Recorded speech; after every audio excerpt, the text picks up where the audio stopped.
Hello everyone, welcome to safe study. ఈ వీడియోలో నేను మీకు ఇంగ్లీష్ ఎలా ప్రిపేర్ అవ్వాలో బెస్ట్ స్ట్రాటజీ చెప్తానండి. చాలామందికి కొన్ని టాపిక్స్ డిఫికల్ట్ అనిపిస్తూ ఉంటాయి. Synonyms, antonyms, idiom phrases, one word substitutions ఇలాంటివి ఉంటాయి కదా ఎగ్జామ్స్లో రిపీటెడ్గా వచ్చేవి. సో ఇలాంటివి కొంచెం డిఫికల్ట్గా అనిపిస్తూ ఉంటుంది. సో ఈ వీడియోలో నేను అలాంటివి ఈజీగా ఎలా క్రాక్ చేయొచ్చు, మ్యాక్సిమం మార్క్స్ ఎలా తెచ్చుకోవచ్చో చెప్తానండి. సో ఈ స్ట్రాటజీ ఫాలో అయితే మీ ఎగ్జామ్లో ఒక్క మార్క్ కూడా మిస్ అవ్వదు.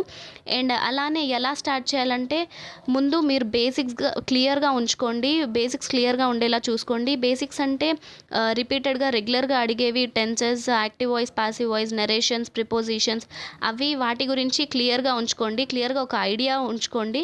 అండ్ ఒకవేళ మీకు బేసిక్స్ ఏం తెలీదు అనుకుంటే ఈ వీడియోలో నేను ఎలా నేర్చుకోవాలో కూడా చెప్తాను.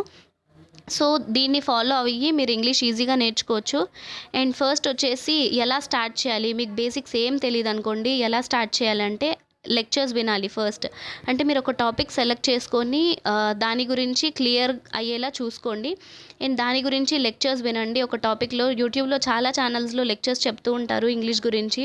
సో అలా సర్చ్ చేసుకొని ఒక టాపిక్ సెలెక్ట్ చేసుకొని పర్టికులర్గా సో దాని గురించి ప్రిపరేషన్ స్టార్ట్ చేయండి. అలా ఆ టాపిక్ని తర్వాత మీ ఓన్గా బుక్లో ప్రాక్టీస్ చేయండి. మీ ఓన్గా రాయాలండి. మీ ఓన్గా రాస్తేనే వస్తుంది. సో ఆ తర్వాత బుక్ నుంచి ఆ టాపిక్ని చదవండి, మీరు రాసిన దాన్ని. అలా 50% కవర్ అవుతుందండి. మీ ఓన్గా నోట్స్ ప్రిపేర్ చేయాలండి. మీ ఓన్గా నోట్స్ ప్రిపేర్ చేస్తే మీ థాట్సే ఉంటాయి కాబట్టి మళ్ళీ దాన్ని చదవడం రాయడం రెండు ఒకేసారి అయిపోతుంది కాబట్టి ఈజీగా క్లియర్ అవుతుంది. కాన్సెప్ట్ ఈజీగా క్లియర్ అవుతుంది. ప్లస్ అలానే 50% కవర్ అవుతుంది సిలబస్ అలా చేస్తే.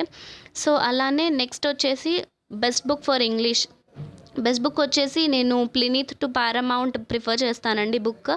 ఎందుకంటే ఈ బుక్ బేసిక్ లెవెల్ నుంచి అడ్వాన్స్ లెవెల్ దాకా మొత్తం క్లియర్ చేస్తుంది. అండ్ ఈ బుక్ టాపిక్ వైజ్గా క్లియర్ చేస్తూ అండ్ దానిపైన 100 to 200 సాల్వింగ్ ప్రాబ్లమ్స్ని క్లియర్ చేస్తుందండి. సో సెల్ఫ్ కాన్ఫిడెన్స్ పెరుగుతుంది. మీరు ఎంత చేయగలుగుతున్నారు, ఇంకా రిమైనింగ్ ఏం బ్యాలెన్స్ ఉంది అన్నది తెలుస్తుంది. సో ఎంత క్లియర్ చేయగలుగుతున్నారు, ఏమేం టాపిక్స్ వీక్గా ఉన్నాయి, ఏ టాపిక్స్ స్ట్రాంగ్గా చేయగలుగుతున్నారో తెలుస్తుంది. సో ఈ బుక్ నేను సజెస్ట్ చేస్తానండి.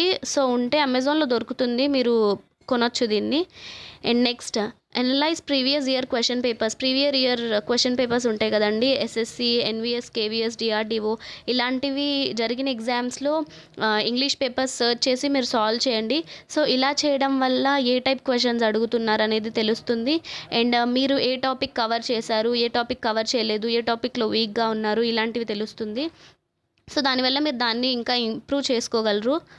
So next focus on top scoring topics వచ్చేసి articles, passive voice or active voice, తర్వాత narration, prepositions, one word substitution, spelling errors, antonyms and synonyms, noun, pronoun, adjectives అంటే పార్ట్స్ ఆఫ్ స్పీచ్ ఇది.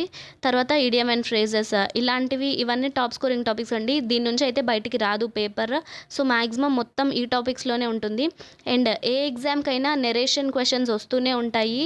So అంటే direct, indirect speech వీటిని బాగా cover చేయండి. Passive voice, active voice నుంచి 2-3 questions వస్తాయి. Prepositions నుంచి 3 క్వశ్చన్స్ వస్తాయి. ఆర్టికల్స్ నుంచి 3 అండ్ స్పెల్లింగ్ ఎర్రర్స్ నుంచి 2 క్వశ్చన్స్ వస్తాయి. నౌన్, ప్రొనౌన్, అడ్జెక్టివ్ నుంచి 3-4 వస్తుంటాయి. తర్వాత వన్ వర్డ్ సబ్స్టిట్యూషన్ నుంచి 2 క్వశ్చన్స్, యాంటోనిమ్స్, సినోనిమ్స్ నుంచి 2 క్వశ్చన్స్ వస్తుంటాయి. తర్వాత ఇడియం ఫ్రేజెస్ నుంచి 2 క్వశ్చన్స్, ఇలా వీటిలోనే వస్తుంటాయండి మ్యాక్సిమమ్. ఇవి మాత్రం ఫోకస్ చేసి చదవండి మీరు. అండ్ తర్వాత అలానే SSC, CHSL, MTS, DRDO, IBPS ఇలా చాలా ఎగ్జామ్స్ జరుగుతుంటాయి కదా. సో వాటి పేపర్స్ కూడా తెచ్చుకొని మీరు సాల్వ్ చేయడానికి ట్రై చేయండి. సో ఈ టాపిక్స్ నుంచే క్వశ్చన్స్ ఎక్కువగా వస్తాయి. మీరు డిగ్రీకి అప్లై చేసినా, డిగ్రీ క్వాలిఫై అయిన తర్వాత జాబ్స్కి అప్లై చేసినా, లేదంటే ఇంటర్ బేస్డ్ జాబ్స్కి అప్లై చేసినా కూడా మ్యాక్సిమం ఈ టాపిక్స్ నుంచే ఉంటాయండి. ఈ టాపిక్స్ మీద ఎక్కువ ఫోకస్ చేసి చదవండి. అండ్ ఈ టాపిక్స్ నుంచి అయితే బయటికి రావు. సో ఈ వీడియో మీకు నచ్చినట్టయితే like, share and subscribe to safe study. Thank you.